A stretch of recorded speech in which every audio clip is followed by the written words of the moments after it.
Hello and welcome to another sneaker video. In this video I'll be showing you a few Reebok sneakers for sale. Unfortunately I do not have any other sizes, any additional colorways or anything like that, and what you see is pretty much what you get. But feel free to ask questions or leave a comment and I will try to get back to you. So first up we have a pair of Reebok Classic Leathers from 1998 in a white and gray colorway. They're a men's US 9, which is a UK 8, or equivalent to a women's US 10.5. The model number is 1-101, and they come with the original box, laces, and insoles. And just so you know, if you do look up 1-101, you'll come across a lot of newer models of the classic leather in the same colorway. But I'm just going to give you the model numbers anyway in case you want to look them up. Being 22 years old, the white uppers have turned off-white to an almost, I would say, light cream or eggshell color.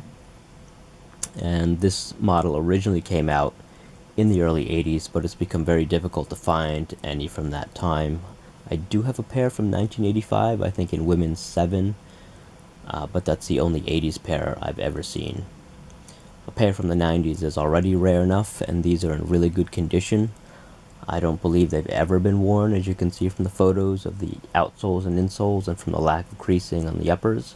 The only issue I see, and you can see it right here, is the gray paint on the borders of the tongues. And it's typical of older Reebok Classic leathers. It's that the paint just flakes off, and you can either let it continue to flake off, you can remove it, or you can repaint it if you really want to. You have to remove the old paint first and add some kind of mixture to the new paint so it keeps the paint flexible with the tongue. Personally, I probably would let them continue to flake off. I owned a pair back in 98 or 99 in this same colorway, and compared to most of today's classic leathers, these have better materials. The uppers just feel softer, and the insoles are much thicker and much more comfortable. A lot of the newer ones have leather or maybe synthetic leather that just feels hard, and I think you probably need more time to break newer ones in. But these are great. In terms of sizing, I'd say these run small and would fit a men's US 8.5 or a women's 10 best. And FYI, I applied a leather conditioner to the uppers just to kind of give them a bit of a shine and to protect them too. And one last thing I'll comment on is the insole. As you can see, the 98s have a thicker, softer insole than the modern Reebok Classic. I've compared them to a 2017 pair with the model number BS5210 if you want to look those up. And I believe these older insoles are made of some kind of polyurethane, which tends to crumble over time. But as you can see, these are still intact and very flexible. Next up is a pair of Reebok Pump Twilight Zones from 2013 in men's US 11 or UK 10, which is going to be equivalent to a women's US 12.5. The model number here is V53854. They do not come with the original box, but have the original laces and insoles, which show no signs of wear.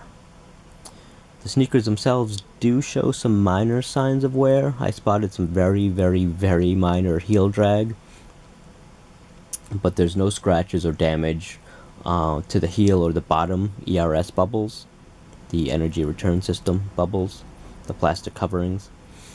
There's some dirt on the outsoles and minor creasing on the uppers, as you can see by the toe box, which hopefully comes across in this video, but other than that, they're in really good shape. I shot everything, all the sneakers, inside at first, but then I took everything outside for better lighting. But I hope nothing's too washed out. The uppers are still bright white, but the outsoles they've yellowed a little. I don't think they were ever 100% white, but rather had a kind of a yellow cream tint to them. They're not transparent outsoles either, if you were wondering. The pumps do function on both shoes, but like most retros, they're, I would say, not half as good as the original pumps from the early 90s, so don't expect that kind of snug, customizable fit from the air bladders. I don't know why Reebok didn't go with quality pumps on these retros, but that's just what they did. In terms of fit, I would say go true to size, though a size 10.5 could wear these comfortably since they're high tops with decent padding. And I applied a leather conditioner to these shoes as well. As you can see there, yep, you've got that yellow outsole, but it doesn't affect the wearability of the shoes.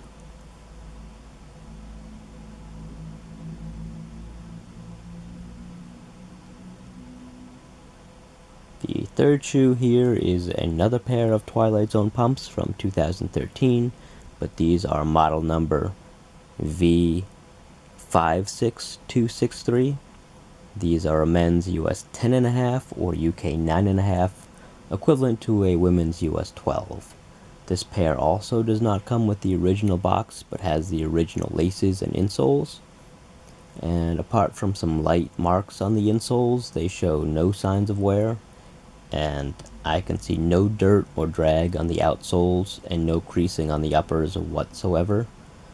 The toe area is made of what seems to be suede or nubuck that I don't know if it's genuine or not.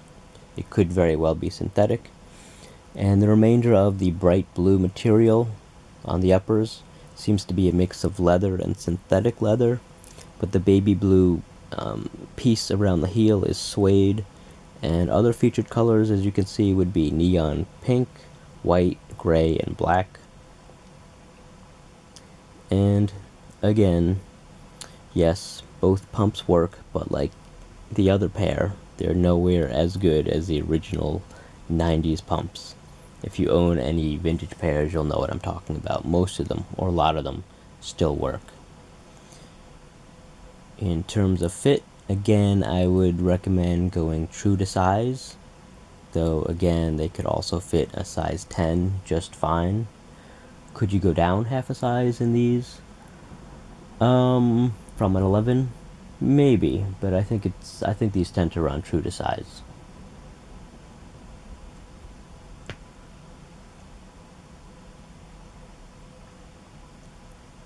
Next up, it's another pair of pumps, but this time from Reebok's 25th anniversary collection. It's a pair of Reebok pumps in men's US 10.5 or UK 9.5, which would fit a women's US 12 foot. The model number is M44766, and these are produced in 2014, 25 years after the originals released in 1989. Of all the shoes in this video, these have the best materials hands down. Sneaker store Foot Patrol in London collaborated with Reebok on this model, and I really love the look. I love the colors. You've got several tones of what I'm going to call oatmeal gray or tan, both in authentic suede and authentic leather.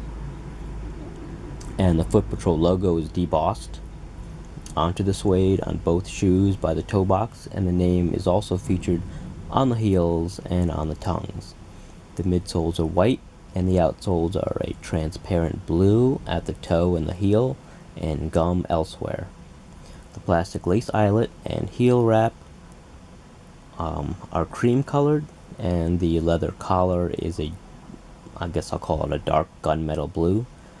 The pumps, the release valves, the GOAT or GOAT, greatest of all time lace dubray or lace lock, and other accents are sort of a faded gold color, and the laces are a white cotton. In terms of condition, these have some issues. These have been worn and no longer have the original box or insoles, and there's some light scuffing, but overall these are in good condition. Unfortunately, the previous owner for some reason decided to cut the clear plastic cover of the ERS on both bottoms. I have no idea what they were thinking, but this shouldn't affect the wearability of the shoes. Do the pumps work? I think the pumps on all of the 25th anniversary pairs were just for show, because when I pump them up and press the release valve, I hear absolutely no air movement. And in terms of sizing, I'd say go true to size, or consider these half a size small and good for a men's US 10 or women's 11.5. And the inner lining of both shoes and the tongues is leather all the way down to the bottom and out towards the toes.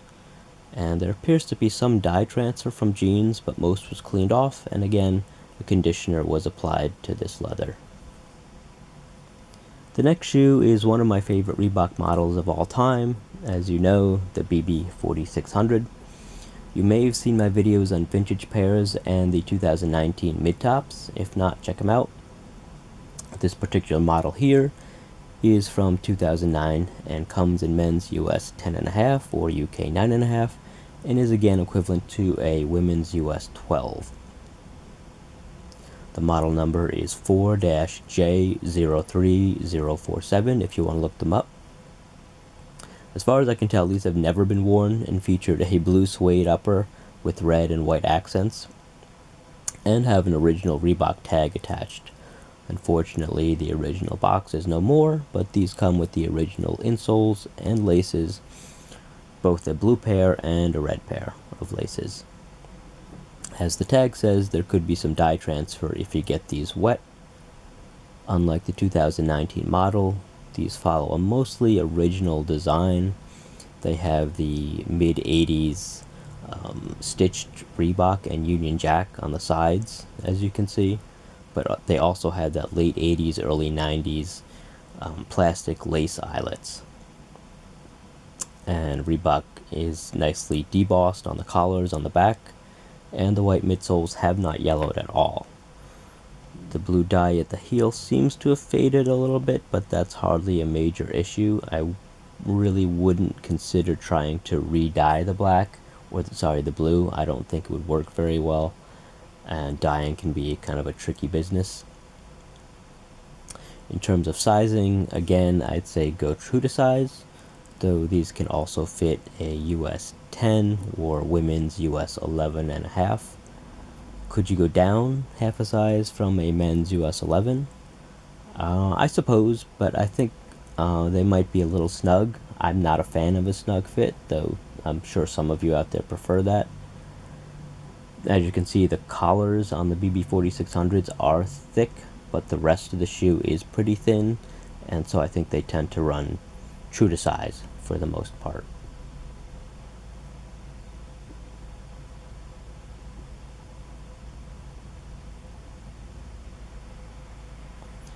Last but certainly not least is my favorite of the group, so I've saved them for last. It's another pair of Reebok BB 4600s, but this time in a rare black and white colorway from 2002. These are men's US 12 or UK 11, which would be equivalent to a women's US 13.5. The model number is 4-75199. These have definitely been worn, but are in excellent condition. There's a little heel drag and toe drag as well on both shoes, but the rubber bottoms on BB 4600s are basically tanks. If you own a pair, then you probably know. Even my mid-80s pairs have held up. Every now and then, the rubber on older pairs will lose their flexibility and become hard. But thankfully that's not an issue here on these or on the previous ones in blue and red. Like the blue and red pair as well, these have the stitched Reebok and Union Jacks on the sides, and they also have the plastic lace eyelets. And as you can see there's some issues with some sloppy white paint on the bottoms. I don't know why Reebok didn't do a better job. The original box is gone, but these do come with the original laces and insoles. The insoles are not removable. Well, I mean, you can remove them, but you'll probably rip up the bottoms a little bit. And they do show wear. The Reebok print is almost worn off completely on both of them. As for the tongues, because that's usually a big issue, I'd say they're in great condition, though they do show use. There are no rips or tears in the material. You can't see the foam underneath. And the same holds true for the collar padding. Sometimes that will rip and start tearing off as well.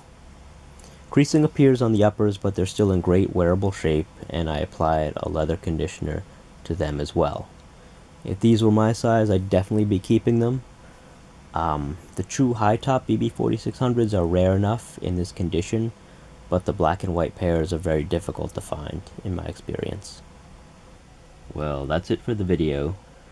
As of this time, the time that this video is published, all of these shoes are still for sale. I'll be posting them and other shoes on my Instagram account, so look for them there as well under Kevin15776. That's the best way to contact me, though I do read comments here, and I try to respond to them here too. I ship through USPS or FedEx, and usually within a day of payment. Please feel free to ask questions or leave a comment, and yes, I do ship internationally. Please be sure to like and hit the subscribe button, and have a great day.